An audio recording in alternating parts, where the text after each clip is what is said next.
एक बात जो मुझे आज कहनी है कि माँ शक्ति देवी, जो मनसा देवी शक्तिपीठ है, इनके जब दर्शन करने के लिए आते हैं तो ज़रूर मन में कुछ इच्छा होती है कि हरियाणा प्रदेश की किस प्रकार से लोगों की सेवा की जाए, कैसे भलाई हो, लोक हित में हम अपनी सरकार को कैसे चलाएं।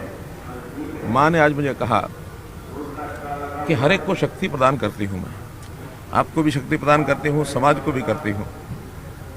तो मुझे आभास हुआ कि पिछले दिनों में एक मेरे से बयान दिया गया और वो बयान वास्तव में आत्मरक्षा के नाते से वो दिया गया था, जिसमें उसको बहुत प्रचारित किया जा रहा है कि मुख्यमंत्री ने लठ उठाने की बात कही है।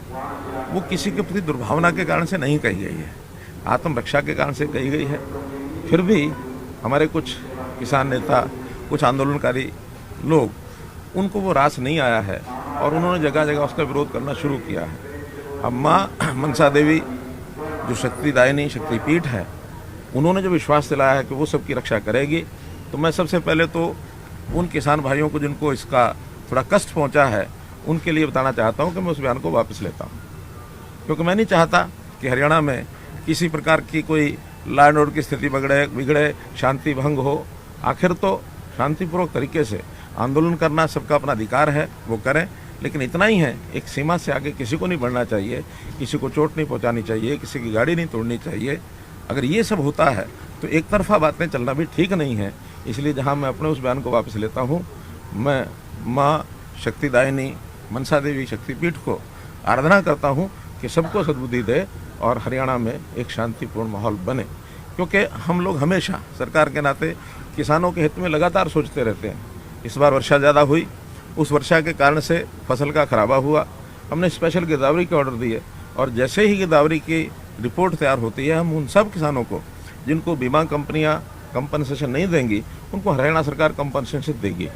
अभी जैसे प्रोक्योरमेंट का भी सीज़न है, इसमें भी वर्षा के कारण से कुछ कठिनाइयाँ आई हैं, उनको भी हम लगातार हल कर रहे हैं। हम लोग गरीब परिवार, चाहे वो किसान हो, मजदूर हो, दुकानदार हो, कोई भी हो, ऐसे गरीब परिवारों के लिए जो मुख्यमंत्री अंत्योदय परिवार उत्थान योजना, इसका जो एक अभियान चालू किया है, छोटे किसानों को इसका बहुत बड़ा लाभ होने वाला है। इतने सारे हमारे पास कार्यक्रम जो हम लागू कर रहे हैं, हमें तो उनको लागू करने के लिए, उनको आगे बढ़ाने के लिए ही फुर्सत नहीं है, समय नहीं है। तो हम इन बातों को लेकर के किसी प्रकार की कोई समाज में टकरार नहीं बढ़ाना चाहते, तो इस नाते से मैंने ये सारी बात कही है। और हाँ, कैथल में कार्यक्रम मैंने दिया है, जिसका वहाँ के किसानों ने कहा कि मुख्यमंत्री का विरोध करेंगे। मेरे बयान वापस लेने के बाद भी मैं उनकी ही बात को आगे बढ़ाते हुए, क्योंकि हमारे अग्रवाल समाज के वो कार्यक्रम हैं, उसमें हमारे स्पीकर श्री ज्ञानचंद जी गुप्ता ये वहाँ जाएंगे, क्योंकि उन्होंने इसमें सहमति दी है कि अगर समाज का ही नेता आता है तो फिर हमें कोई आपत्ति नहीं है। इसलिए अपने स्पीकर श्री ज्ञानचंद जी गुप्ता को अधिकृत किया है कि मेरी ओर से वहाँ जाएंगे और RKSD कॉलेज का कार्यक्रम उसमें भी, और जो बाद में युवा अग्रवाल सभा के द्वारा जो कार्यक्रम किया गया उसको भी अटेंड करेंगे और मेरी ओर से भी उनको जाके शुभकामना देंगे। यही बात आपके सामने मैंने रखी। कहते हैं कि मां मनसा देवी के दर्शन मात्र से जो है मनोकामनाएं पूर्ण हो जाती हैं। आपने आज ये अपना बयान वापस लेकर फिर से साबित कर दिया है कि जनता ही आपके लिए सर्वोपरि है। आपको लगता है सर, जिस तरीके से विपक्ष जो है घेर रहा है बार बार बीजेपी के विधायक या मंत्रियों को, क्या आपके जो आपने बयान दिया है उसको वो पॉजिटिवली लेंगे? मुझे लगता है कि माँ मनसा देवी शक्तिपीठ उनको भी सद्बुद्धि देगी और निश्चित रूप से वो इसके ऊपर विचार करेंगे। और इस प्रकार की चीज़ों को समाज में एक शांति बनाए रखने के, लॉ एंड ऑर्डर की स्थिति को बनाए रखने के लिए हमारी मांगें हो सकती हैं, हम उसको शांतिपूर्ण तरीके से रखते रहें, कोई टकराव न बढ़े। इसी नाते से हमको सबको इसका पालन करना चाहिए। सवाल मेरा एलनाबाद का था, बयान वाला आपने बताया, काफ़ी प्रशंसनीय बात है, लेकिन एलनाबाद चुनाव को लेकर जिस तरह अब कल बीजेपी के कैंडिडेट ने भी अपना नामांकन भर दिया है, अगर कांग्रेस और इनेलो की बात करें तो जाट उम्मीदवार मैदान में उतारा, लेकिन बीजेपी को अभी अपने नॉन जाट अच्छा है कि आज इस परिसर में हम राजनीतिक बात न करें, समाज के प्रति सद्भावना, समाज की शांति बनी रहे, आपस में मिलजुल करके रहें।